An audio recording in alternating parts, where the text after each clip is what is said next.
Welcome to the BVTV network, coming to you from the UK studios of BizVision. I'm your host, Malcolm Gallagher. Now, this is episode 2 in the Shortchanged trilogy with the author of this book, Shortchanged. Hello again, Dr. Jim Wright. Hello. So now, Jim, you really got us thinking in episode 1 about work rather than money. Now, money is a useful facilitator, you said, but it's only work that adds true value. However, you ended with another provocative statement by saying that in effect, we live in a plutocracy rather than a democracy. In this episode, I'd like you to expand on that statement and why you think it's important for us to understand why you believe it. Well, we live in what's called a representative democracy, except that the truth is that it's not representing us, it's representing the ideology of political parties. And those ideologies are actually constrained by what we talked about in the first episode, the money breeder economy. So we've never had government by the people, for the people, or was it by the people, of the people, by the people, yes, for the people? In the right order, but it's great rhetoric, but it's never happened. We're in this straitjacket of the party political system. In fact, when you think about the economy, and we talk about the economy today, it was originally known as the political economy. And the distinctions got lost because economists have taken over.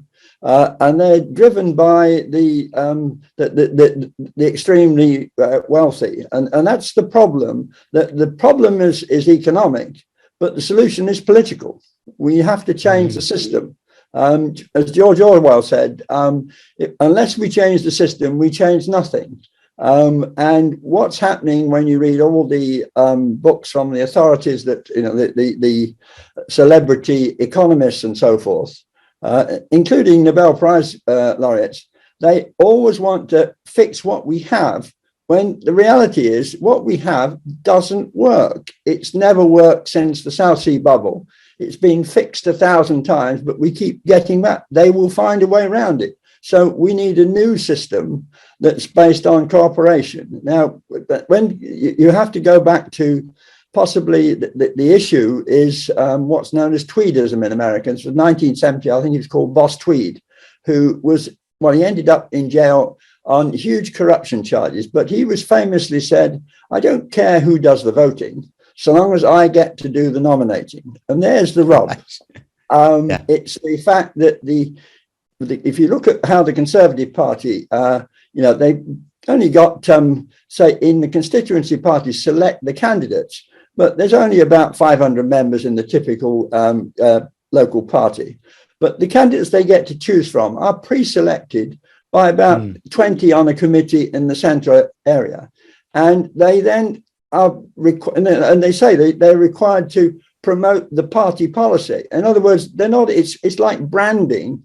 And the same is true of the Labour Party. They, have a very similar system. They actually have a few more members than the Tories, but it makes no difference. When you add it all up, it's 1% of the people who are involved in selecting the candidates.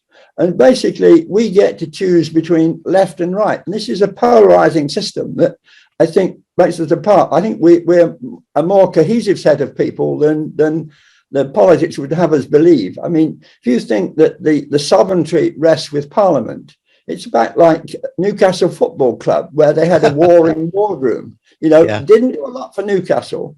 And our warring Parliament, we saw it yesterday, doesn't do a lot for the rest of us working in Britain. What I would like to see is a more cohesive political system where we got those well-motivated people who want to go into politics, want to do their best. And I'm not against the politicians I've met have generally been, people I've admired and respected, but they're stuck in the system too.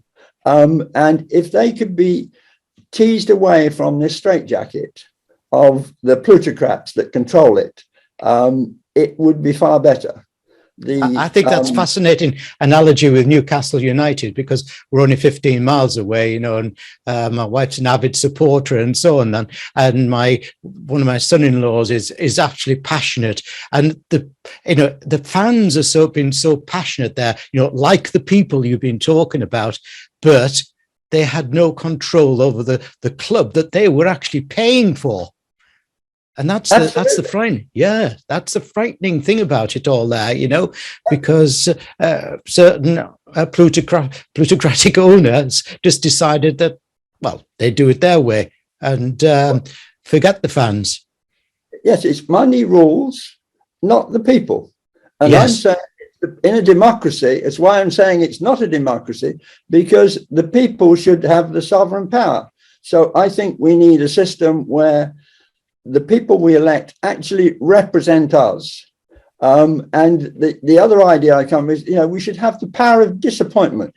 If our representative is disappointment, we should be able to do just that, disappoint them and put somebody in that we've got. It's not about, Parliament and the parties are concerned about staying in power, and they'll do anything to stay in power. Yes, I mean, you may say, well, the socialists don't, but you've got to remember how Tony Blair chased around the world after Rupert Murdoch to get him to support. He couldn't get elected unless he kowtowed to those people in power and with the money. Gordon Brown was praising the city in his Mansion House speeches, and we just had another roadmap from Keir Starmer, which to me, it was a sort of another road to Animal Farm, where at the end of the day it becomes 2 legs, not 4. Jim, I wish I'd met you before I interviewed Sir Keir Starmer not too long ago. There, I would have used that phrase and seen what his reaction had been. Jim, I've got to say to you, I love your thinking, because you're making us think, and that's what we all should be doing, not just following the crowd and not following the herd and everything, as we all tend to do. We should be thinking, and that's what you do. Now, thanks, Jim. Let me remind our audience of your URL for the book. And you can see it, obviously, viewers, on the screen behind me.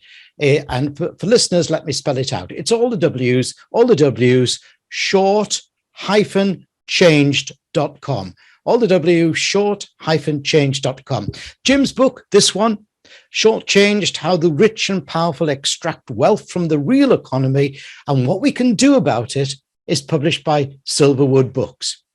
In episode 1 and 2 of this Short-Changed trilogy, Dr. Jim Wright, MBE, has hopefully made you think.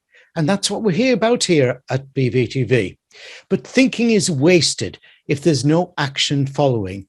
In episode 3, I'm going to ask Jim to tell us what we can do about it and what we've learned. Jim, should we flip over to episode 3? That'll be good.